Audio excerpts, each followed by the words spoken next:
नमस्ते and welcome to the show सेहत की बात डॉक्टर के साथ। मैं हूं डॉक्टर संगीता अग्रवाल और आज हम एक बहुत इम्पॉर्टेंट सब्जेक्ट पे चर्चा करने वाले हैं। आप तो सब जानते हैं हर तरह का स्पोर्ट्स अपनी जगह बहुत महत्वपूर्ण है, लेकिन आजकल पूरी दुनिया में लाइव ट्रांसमिशन की वजह से हर तरह का स्पोर्ट्स हर घर तक पहुंच गया है और बहुत बड़ा एंटरटेनमेंट का साधन हो गया है। कुछ इसी तरह मोबाइल टेक्नोलॉजी भी बहुत उन्नति कर चुकी है और अब हर इंसान के हाथ में मोबाइल होता है। स्पोर्ट्स अब ऑनलाइन होने से सारा आपके मोबाइल पे पहुंचता है। इन सब चीज़ों के साथ धीरे धीरे शुरू हो गया है ऑनलाइन गेमिंग, और ऑनलाइन गेमिंग के साथ शुरू हो गया है बेटिंग और गैम्बलिंग। वैसे बेटिंग गैम्बलिंग तो हम सदियों सदियों से जानते हैं, बल्कि हम सबको पता है महाभारत में गैम्बलिंग हुई, द्रौपदी को दांव पे लगाया गया और फिर पूरी महाभारत हो गई। कुछ तो गैम्बलिंग उस समय से चल रहा है, पर अब ऑनलाइन गेमिंग और बेटिंग ने एक पूरा नया मोड़ ले लिया है और हमारे हाथों में मोबाइल तक पहुंच गया है। इस ऑनलाइन गेमिंग और बेटिंग की वजह से बहुत सारा नुकसान भी हो रहा है। हमारे जो बच्चे हैं और यंग एडल्ट्स हैं, चाहे वो 15 बरस का हो, 25 का हो या 35-45 का हो, काफ़ी लोग काफ़ी मात्रा में इस ऑनलाइन गेमिंग, बेटिंग, गैम्बलिंग में उलझ गए हैं और उसकी वजह से हम उस इंसान के ऊपर, उसके परिवार पर और पूरे समाज पर बहुत नेगेटिव इफ़ेक्ट्स हो रहे हैं। इन नेगेटिव इफ़ेक्ट्स के बारे में बात करेंगे, क्यों होते हैं, इनसे कैसे पहचाना जाए और इनसे हमारे परिवार को कैसे बचाया जाए, एक बहुत ही famous psychiatrist doctor Kinnari Doshi के साथ। उनके सेंटर का नाम है compos mentis mind clinic and she is a specialist in dealing with psychiatry issues of the young adults, adolescents and teenagers. तो चलिए उनका स्वागत करते हैं। डॉक्टर किन्नरी, आपका हमारे शो पर स्वागत है। Hello, Dr. Sangeeta ji. Thank you for the warm welcome and the introduction. I'm really glad that you're providing me this platform to create awareness amongst the young adults and their parents. And let us talk about it ताकि हम आगे awareness create कर सके और किसी को मदद कर सके। ज़रूर। So doctor Kinnari, before we start, मैं लोगों को एक गैम्बलिंग और बेटिंग में क्या फ़र्क होता है उसके बारे में थोड़ा सा बता देती हूँ। ये दोनों जरूर। चीज़ें अलग होती हैं। जो गैम्बलिंग होती है उसमें जब आप स्टेक लगाते हो तो you are placing a stake on an event जिसका आउटकम आपको पता नहीं है और जिसमें सही बात। उसको आपको कोई उसके बारे में जानकारी होना ज़रूरी भी नहीं। तो गैम्बलिंग होता है जैसे कि हम कसिनो में खेलते हैं, जैसे हम स्लॉट मशीन्स में गेम्स खेलते हैं और टेबल गेम्स खेलते हैं। लेकिन बेटिंग अलग होता है, वहाँ पर आप स्टेक लगाते हो ऐसे इवेंट पे जिसका आउटकम आपकी जानकारी, आपके नॉलेज पे बेस्ड है। जैसे कि फॉर एग्जांपल हॉर्स रेसिंग, हम्म। उसमें आपको घोड़े पे घोड़ा जो आपका जॉकी है उसके बारे में सारी जानकारी रहती है, घोड़े के बारे में रहती है और उसके बाद आप उस पे बेट लगाते हो। तो बेटिंग और गैम्बलिंग दो अलग चीज़ें, दोनों में लीगल और इलीगल काफ़ी कुछ हो रहा है, लेकिन चाहे लीगल हो या इलीगल हो, वो एक एडिक्शन हो रहा है। तो डॉक्टर किन्नरी, क्या आप मानते हो कि आजकल ये सब जो ऑनलाइन बेटिंग और गैम्बलिंग हो रही है इसका एक एडिक्शन, एक प्रॉब्लम हो गया है? यस संगीता जी। सो हर एक तरह का बिहेवियर एक एडिक्शन में कन्वर्ट हो सकता है। सो एक ऑनलाइन बेटिंग और ऑनलाइन गैम्बलिंग, ये दोनों चीजें जैसे आपने एकदम सही तरीके से उसका डिफरेंस बताया, दोनों ही हाईली एडिक्टिव बिहेवियर्स है। इसके वजह से जब स्पेशली टीनेजर्स इस चीज को करने लग गए हैं, क्योंकि ये बहुत ही एक्सेसिबल हो गया है, बहुत ही वाइड या ह्यूज प्लेटफॉर्म पे इसकी अवेलेबिलिटी हो गई है, और सही गलत मॉरलिस्टिक है या नहीं है, उसका शायद अवेयरनेस या एजुकेशन इतना ज़्यादा नहीं है जितना हम सोच रहे हैं या जितना होना चाहिए। इसकी वजह से ये डेफिनेटली एक प्रॉब्लम हो रही है। तो ये कौन से एज ग्रुप में आप ज़्यादा देख रहे हो जहाँ एक एडिक्शन हो गया है? बेटिंग तो हर उम्र का आदमी कर रहा है, ऑनलाइन गेमिंग, तो विच एज ग्रुप ज़्यादा अफेक्ट हो रहा है? सो रिसेंटली जिस तरह के केसेस हमें मिल रहे हैं, उस हिसाब से देखा जाए तो 15 साल से लेकर 25 से 35 साल की उम्र में ये हम ज़्यादा देख रहे हैं। 13-14 साल के बच्चे भी इस चीज़ को एक्सपोज हो रहे हैं। ओके, कुछ हम्म। एक्सट्रीम केसेस है उनके एज ग्रुप में भी, लेकिन स्पेशली टीन और यंग अडल्ट में ये हम ज़्यादा देख रहे हैं। क्या ये एडिक्शन उसी तरह का एडिक्शन है जैसे स्मोकिंग होता है, ड्रिंकिंग होता है, ड्रग्स होता है? हाँ जी, ये बहुत ही इम्पोर्टेंट क्वेश्चन है डॉक्टर संगीता जी। कई बार जब पेरेंट्स हमारे पास आते हैं और वो एक्सप्लेन करते हैं ऐसे ऑनलाइन बेटिंग या ऑनलाइन गैम्बलिंग के बारे में, उनके जो बच्चे कर रहे हैं, या कभी-कभी उनका बच्चा जो यंग अडल्ट है, मतलब 23 के आसपास, और वो एक्सप्रेस करते हैं, उन्हें खुद को ये नहीं पता होता है कि क्या ये चीज़ हम अल्कोहल या स्मोकिंग के साथ कंपेयर कर सकते हैं कि नहीं। बात ये है कि जो भी ब्रेन के सर्किट्स या ब्रेन में जो चेंजेस होते हैं कोई भी तरह के एडिक्शन में, वो सारे ब्रेन के चेंजेस इस एडिक्शन में, यानी ये तरह के बिहेवियरल एडिक्शन में भी दिखते हैं। तो इस हिसाब से मैं कहना चाहूंगी कि पूरी तरह सेम नहीं है, पर बहुत ज्यादा मात्रा में सिमिलैरिटीज है। वो सेम ब्रेन सेंटर पे अफेक्ट करता है या बीमारी क्रिएट करता है, जिससे वो एक हैबिट एडिक्शन लेवल पे बन जाती है। तो क्या ऐसे कुछ चीज़ें हैं किसी भी इंसान में जो हम पहचान सकते हैं जिसकी वजह से उसका एक एडिक्ट होना ज़्यादा रिस्की है as compare to somebody else? Yes. ऐसी कुछ चीज़ें हैं? हाँ, जो रिस्क का जो असेसमेंट है, ठीक है, कई बार हम कर पाते हैं और कई बार हम नहीं कर पाते। लाइक कौन एक्चुअल में जाके अडिक्ट हो जाएगा ये रिपीटेटिव बिहेवियर करने से, उसका कंप्लीट प्रिडिक्शन हम नहीं कर सकते।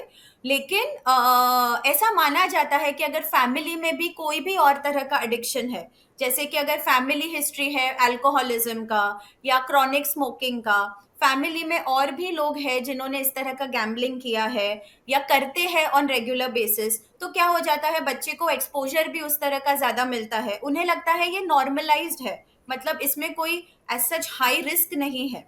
तो ऑफ कोर्स उन लोगों में ज्यादा रिस्क होता है। दूसरे केसेस होते हैं any sort of mental illness also, क्योंकि कई बार हम ये बच्चों में देखते हैं कि जैसे वो डोपामिन किक मिलने के लिए, जैसे हम देख रहे हैं कि इंटरनेट एडिक्शन भी बढ़ता जा रहा है। कई बार जो सोशली एंग्शियस बच्चे हैं या फिर जिनमें ऑलरेडी एंजाइटी है या सेल्फ कॉन्फिडेंस कम है, वो भी ये चीज ज्यादा करने लग जाते हैं और वो एक तरह का बिहेवियर बन जाता है। So it is a two way, double edge sword कह सकते हैं हम, कि हम्म। एंजाइटी या डिप्रेशन या इस तरह के सोशल डिफिकल्टीज वाले बच्चों में भी ये ज्यादा दिखता है। And at the same time जब ये एडिक्शन लेवल पे पहुंच जाता है या पहुंच रहा होता है, तभी भी हम उनमें सोशल एंजाइटी, डिप्रेशन और ये सब देखते हैं। So it can be cause also, it can be effect also. Okay. But क्या ये ज़रूरी है कि ये जो भी इंडिविजुअल है जो इस तरह के एडिक्शन में फंस रहा है, हाँ। अ, चूंकि ये बेटिंग है या गैम्बलिंग है जो भी है, इसमें मॉनेटरी गेन्स की वजह से पहले फंस जैसे रहे उनको हैं। बहुत हाँ। सारे रिवॉर्ड्स मिल रहे हैं तो उनको हाँ। आकर्षण हो जाता है, थोड़ा सा पैसा लगाया बहुत सारा पैसा मिल गया। हम्म। लेकिन अल्टीमेटली तो वी ऑल नो कि गैम्बलिंग वगैरह में आप सिर्फ खोने वाले हो, nobody ever has taken away wealth at home. So yes. is it more mental issues or is it the attraction for all this that attracts them to the gambling and betting? Okay, so इस चीज का जवाब देने के लिए मैं आपको थोड़ा सा सिम्टम्स या क्राइटेरिया बताना चाहूंगी एडिक्शन के, जो जिससे हम समझ पाएंगे कि क्यों वो बिहेवियर कंटिन्यू हो रहा है। Is it the reward or is it the addiction itself? Okay. So कैसे होता है कि जब हम कोई भी ऑनलाइन बेटिंग या गैम्बलिंग स्टार्ट करते हैं, सो मैं just for the ease of communication मैं दोनों को एक ही बिहेवियरल एडिक्शन के हिसाब से बताऊंगी, ठीक है। सो कोई भी इस तरह का बिहेवियर हम स्टार्ट करते हैं, बहुत ही छोटे से स्टार्ट होता है, 20 रुपए लगा दिए, 30 रुपए लगा दिए, something like that. And then हम हमें शायद थोड़े से गेन्स हो जाए, उनके एल्गोरिदम्स भी इस तरह बने रहते हैं ऑनलाइन प्लेटफॉर्म्स के, वो एक बहुत बड़ा इशू है। सो एल्गोरिदम्स ऐसे बने हैं कि वो कॉन्स्टेंटली मॉनिटर कर रहे हैं कि शायद दे आर किस तरीके उनका पैटर्न है, कितना वो बेटिंग कर रहे हैं, कितना पैसे तक लगा रहे हैं, तो वो हमें स्टार्टिंग में रिवॉर्ड्स देने लग जाते हैं। सो of course at the initial part reward मिलना इज डेफिनेटली समथिंग जो बिहेवियर को कंटिन्यू करता है, लेकिन एट सम पॉइंट क्या हो जाता है कि हम जितना टाइम उस पर दे रहे हैं, ठीक है, वो टाइम बढ़ने लग जाता है और सेम तरह का इफेक्ट या मजा हमें नहीं आता, जिसे हम कहते हैं टॉलरेंस। सो अगर माँ बाप देख रहे हैं कि उनका बच्चा ऑनलाइन बेटिंग कर रहा है और स्टार्टिंग में वो शायद एक दो बार ही करता था और अब काफी समय, आधा घंटा, 1 घंटा, 2 घंटा डाल रहा है, तो वो एक पहला लक्षण है कि शायद वो टॉलरेंस के लेवल पे जा रहा है। दूसरा हम देखते हैं कि उनका कंट्रोल लूज होने लग जाता है। सो जैसे जैसे स्टार्टिंग में रिवॉर्ड मिलते थे इसीलिए वो करते थे उस बिहेवियर को, अब ऐसा है कि अगर रिवॉर्ड मिले या ना मिले, उनको वो करना है क्योंकि रिवॉर्ड मिलने की एक क्रेविंग होती है कि शायद मिल जाएगा, शायद मिल जाएगा, नेक्स्ट स्टेप पे इतना लगाऊंगा तो मिल जाएगा। फिर ऐसे करते करते वो बिहेवियर लॉस ऑफ कंट्रोल के लेवल पे जाता है, ठीक है। तो ये दो इंपॉर्टेंट क्राइटेरिया है। तीसरा एक है कि क्रेविंग बहुत ज्यादा बढ़ जाती है। तो जब हम ये ऐसा कोई बिहेवियर ऑनलाइन बेटिंग या गैम्बलिंग आज कर रहे हैं, कल कर रहे हैं, हफ्ते में एक बार, 2 बार, फिर एक होता है कि हर दिन वो क्रेविंग आने लग जाती है और वही टाइम पे आने लग जाती है जिस टाइम पे वो शायद पहले करते थे। सो इस तरह का क्रेविंग भी हमें नोटिस करना पड़ेगा। सो ये 3 चीजें हैं। उसके बाद होता है कि अगर वो बच्चा ऑनलाइन बेटिंग ना करे तो एक थॉट आने लग जाता है कि चलो ये करना है, वो करना है, कैसे करूं। हो सकता है कि कभी कभी वो अपने फैमिली मेंबर्स या किसी के साथ बाहर जाना हो, वो अवॉइड करने लगे क्योंकि उनको कुछ ऐसा अटेंड करना है जिसमें वो बेटिंग या गैम्बलिंग कर सके, ठीक है। तो इस तरीके से हम नोटिस करते हैं कि पहले वो स्टार्ट होता है रिवॉर्ड के अट्रैक्शन से, फिर कंटिन्यू होता है क्रेविंग के साथ। तो एक बात मुझे समझना है कि पेरेंट्स को कभी पता नहीं चलता यूजुअली कि मेरा हाँ जी। बच्चा कोई बेटिंग में या गैम्बलिंग में फंसा हुआ है। आई थिंक पेरेंट्स को ये सिम्टम्स रिकग्नाइज होते हैं कि उनका बच्चा का ध्यान नहीं है, वो कहीं मेंटली बहुत ऑक्यूपाइड है, जैसे खाने की टेबल पे साथ में नहीं है, पढ़ाई में या उनके काम में उनका मन नहीं लग रहा है। एंड क्या इज इट ट्रू कि कई बार फाइनेंशियल लॉसेस की वजह से वो उनको पैसे दिए थे बिल पेमेंट के लिए पर बिल पेमेंट नहीं किया है, अपने पॉकेट मनी या कॉलेज की फीस को कहीं और इस्तेमाल कर लिया है एंड फाइनेंशियल डाइवर्जन्स हो जाते हैं, तब पता चलता है कि कहीं ना कहीं कुछ गोलमाल है।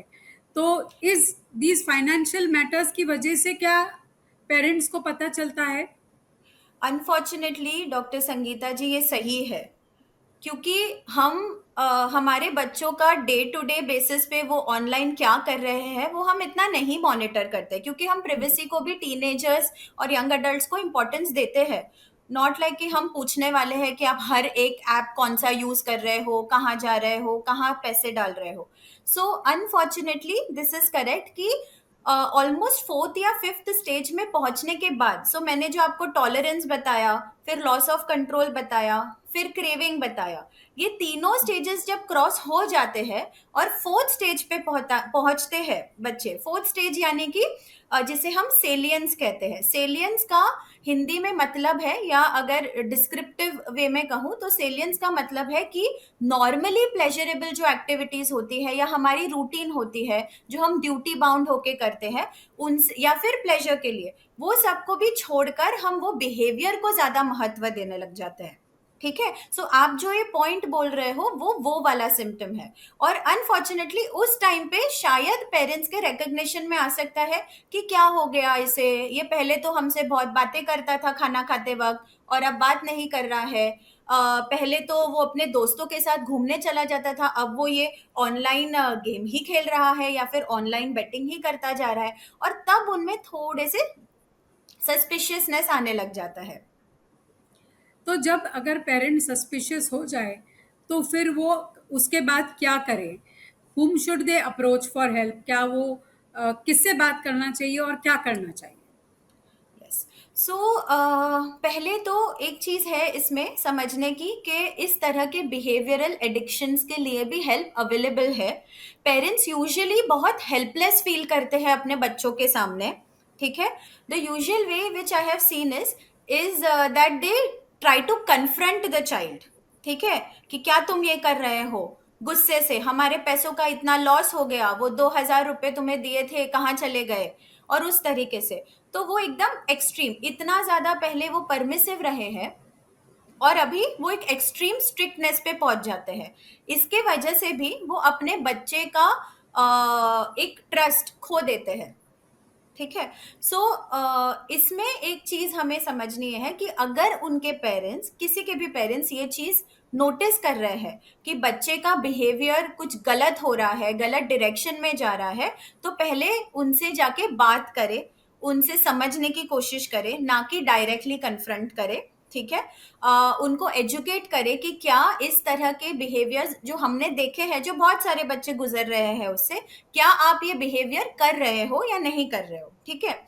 अगर इस पॉइंट पे सपोज बच्चे और पेरेंट्स का सपोज एक रिलेशन या रैपो अच्छा है, तो कई बार बच्चे एडमिट करते हैं कि उनको इस तरह के सिम्टम्स आ रहे हैं और उनके कंट्रोल के बाहर हो रहा है। ठीक है। लेकिन कई बार बच्चे रिबेलियस होते हैं, तो फिर वो एक्सेप्ट नहीं करते। ऐसे केसेस पे आप एक मेंटल हेल्थ प्रोफेशनल की हेल्प ले सकते हो।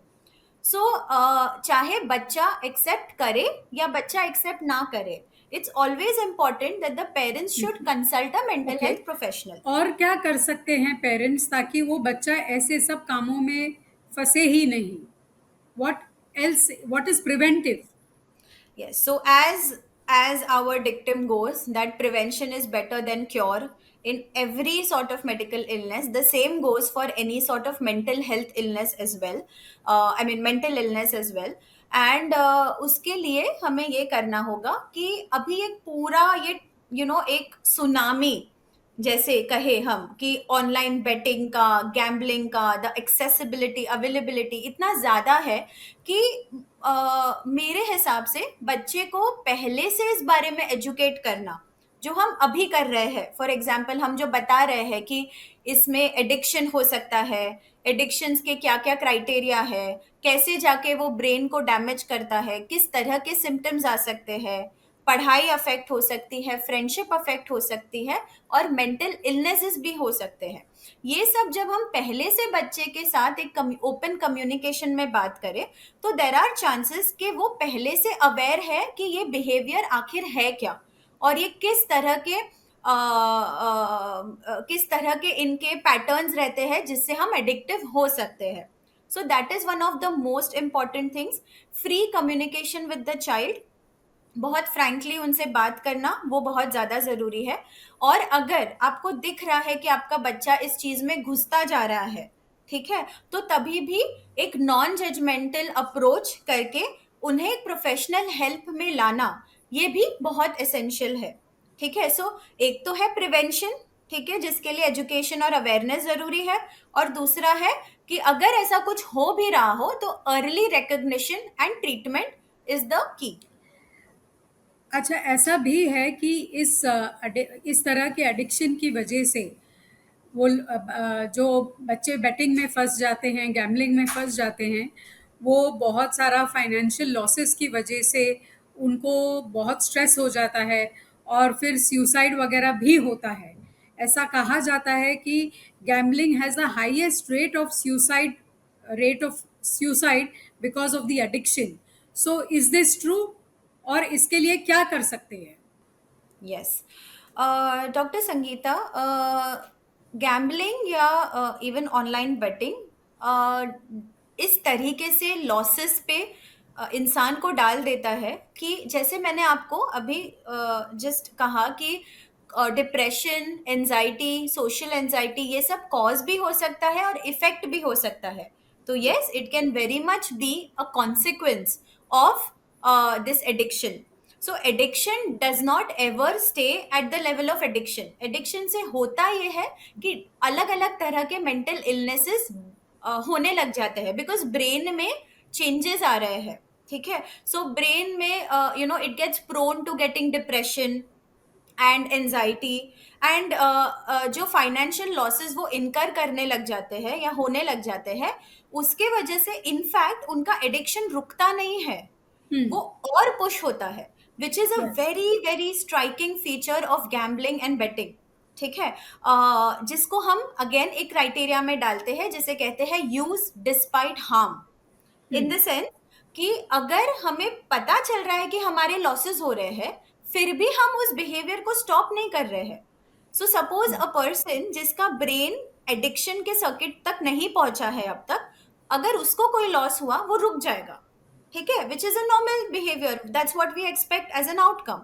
लेकिन अगर उनका एडिक्टिव सर्किट तक पहुंच गया है, वो ब्रेन उस तरीके से डैमेज हो चुका है, तो वो हार्म होने के बावजूद भी वो कंटिन्यू करेंगे उस बिहेवियर को।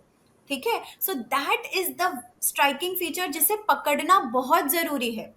इस टाइम पे क्या हो जाता है कि फैमिली अगेंस्ट हो जाती है उनके।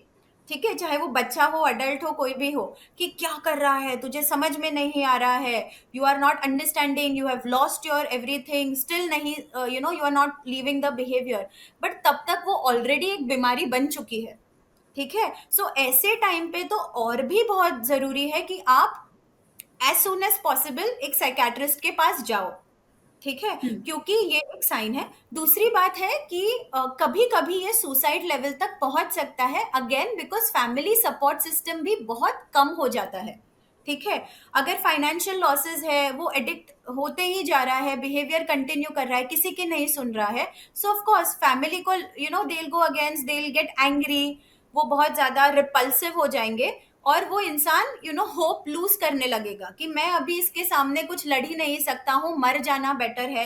एनजाइटी अटैक्स आने लगेंगे। सो ऐसे बहुत कुछ हो सकता है। ठीक है, और तो क्या आप इस लोग कोई मेडिकल दवाइयाँ देते हैं इन सब चीज़ों में हेल्प करने के लिए, कि counselling he is the first step and main step? Yes, yes, so doctor, ऐसा होता है कि जब भी आप एक साइकेट्रिस्ट के पास जाओ, सबसे पहले एक मेंटल हेल्थ स्क्रीनिंग या असेसमेंट होता है।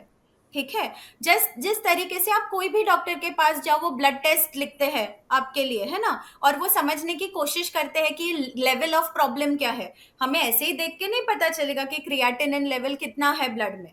सो उस हिसाब से साइकेट्रिस्ट भी पहले असेस करते हैं और वो सीवियरिटी रेटिंग करते हैं। ठीक है, अभी उस सीवियरिटी रेटिंग के ऊपर से डिसाइड होता है आगे का मैनेजमेंट प्लान। ठीक है, सो मैनेजमेंट प्लान में कभी कभी मेडिसिन जरूरी होते हैं, कभी कभी काउंसलिंग या थेरेपी भी जरूरी होती है। सो यूजुअली हम जो देखते हैं कि अगर आप माइल्ड टू मॉडरेट लेवल के केसेस में आ जाओ, सो जैसे मैंने आपको स्टेजेस ऑफ एडिक्शन बताए, तो फर्स्ट 2-3 स्टेजेस तक अगर अर्ली रिकॉग्नाइज हो जाए, और हम पेरेंट्स लेके आ रहे हैं या फैमिली मेंबर्स लेके आ रहे हैं, सो देर आर हाई चांसेस कि सिर्फ थेरेपी और काउंसलिंग से ही काम हो सकता है। और अगर जैसे जैसे स्टेजेस हायर हो रहे हैं, ऑलरेडी दूसरा मेंटल इलनेस हो गया है जिस जो कॉम्प्लिकेट कर रहा है पिक्चर को, तो मेडिसिन जरूरी हो जाते हैं। Okay. So, for our viewers, is there anything, any other point that you would like to bring to their attention which we may not have covered? Other important thing is that ideal way is to go is to continue with medicines and therapy both, like a holistic approach. Yes doctor, I think हमने काफी सारे points cover कर चुके हैं। Majorly prevention पे ध्यान देना है, अपने बच्चों को पहले से बताना है इस बारे में, और हम हमारे घर से ही इसकी शुरुआत कर सकते हैं। और दूसरा एक बहुत इंपॉर्टेंट पार्ट ये है कि लोग सोचते हैं कि साइकेट्रिस्ट के पास जाना बहुत ही स्टिग्मेटाइज्ड है, कि हम ऐसा कैसे कर ले कि पागल लोग जाते हैं साइकियाट्रिस्ट के पास, किसी को बहुत बड़ा मेंटल इलनेस है तो साइकियाट्रिस्ट के पास जाता है। तो इसमें मैं एक मेंशन करना चाहूंगी कि साइकियाट्री अभी बहुत ज्यादा मेंटल वेलनेस के तरफ डायरेक्शन में है। इट इज नॉट दैट सिर्फ सीवियर प्रॉब्लम्स होने वाले ही लोग जाते हैं साइकियाट्रिस्ट के पास। दूसरी एक चीज है कि लोगों को साइकियाट्रिस्ट के पास जाने से डर लगता है पर काउंसलर के पास जाना ठीक लगता है। ओके, तो यहाँ पे एक बहुत इंपॉर्टेंट डिफरेंशिएशन है। एक साइकियाट्रिस्ट डॉक्टर है, सो एक डॉक्टर वो है जो डायग्नोज करेगा प्रॉब्लम को और आगे का प्लान बताएगा। अगर उसे लग रहा है मेडिसिन की जरूरत नहीं है तो वो नहीं देंगे आपको मेडिसिन। ये जो मेडिसिन फोबिया है, इसके वजह से लोग डॉक्टर के पास या साइकियाट्रिस्ट के पास जाने से डरते हैं और काउंसलर के पास पहले चले जाते हैं। काउंसलिंग बहुत इंपॉर्टेंट है, पर एक काउंसलर डायग्नोसिस शायद नहीं कर पाएंगे, ठीक है, क्योंकि वो एक डॉक्टर नहीं होते। सो ये डिफरेंशिएशन समझना बहुत जरूरी है।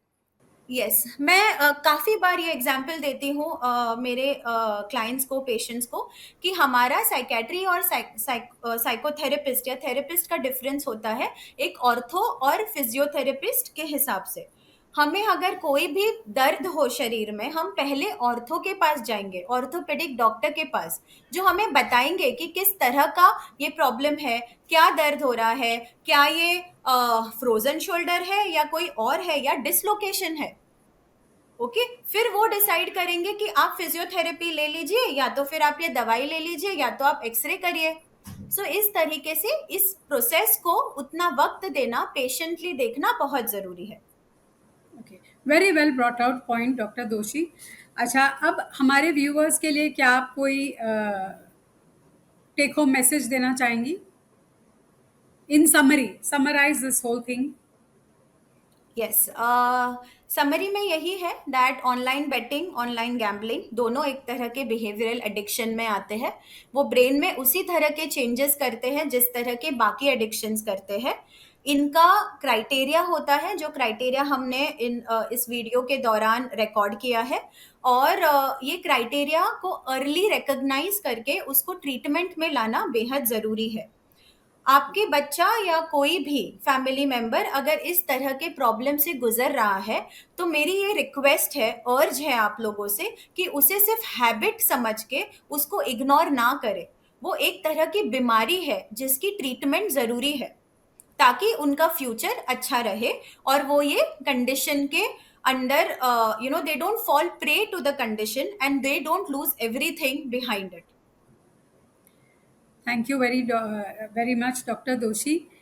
मैं अपने व्यूअर्स के लिए ये टेक होम मैसेज देना चाहूँगी कि ये याद रखें, गैम्बलिंग हो, बेटिंग हो, जो भी हो, ये एक बीमारी है और अनफॉर्चुनेटली इस बीमारी में सिर्फ वो एक व्यक्ति सफ़र नहीं करता है, उसके आसपास के उसके जो प्रियजन है, उसकी फैमिली है, फ्रेंड्स हैं, जो भी है वो सब भी साथ में सफ़र करते हैं। और ये बीमारी एक एडिक्शन है, और एडिक्शन का मतलब ये होता है कि when you want to stop, when you can stop, you don't want to stop, and then when you want to stop, you are not able to stop. This is addiction. और हर addiction के लिए हमारे पास रास्ता है। Prevention is very important. पर अगर आप ये एडिक्शन की साइंस अपने घर में जल्दी से पहचानेंगे तो आप उस व्यक्ति को सही डॉक्टर के पास ले जा सकते हैं, उसका डायग्नोसिस कर सकते हैं और उसकी मदद कर सकते हैं। वो एडिक्शन उसकी छुड़ा भी सकते हैं। तो आपके घर में अगर इस तरह का कोई प्रॉब्लम है तो उसे पहचानिए और आप मेडिकल हेल्प ज़रूर लीजिए। हम उम्मीद रखते हैं कि इस ऐसा कोई प्रॉब्लम आपके साथ ना हो। आई होप कि हमारा आज का प्रोग्राम आपके लिए फ़ायदेमंद हुआ हो। Thank you very much. शुक्रिया, धन्यवाद। थैंक यू डॉक्टर दोषी। Thank you doctor Sangeeta.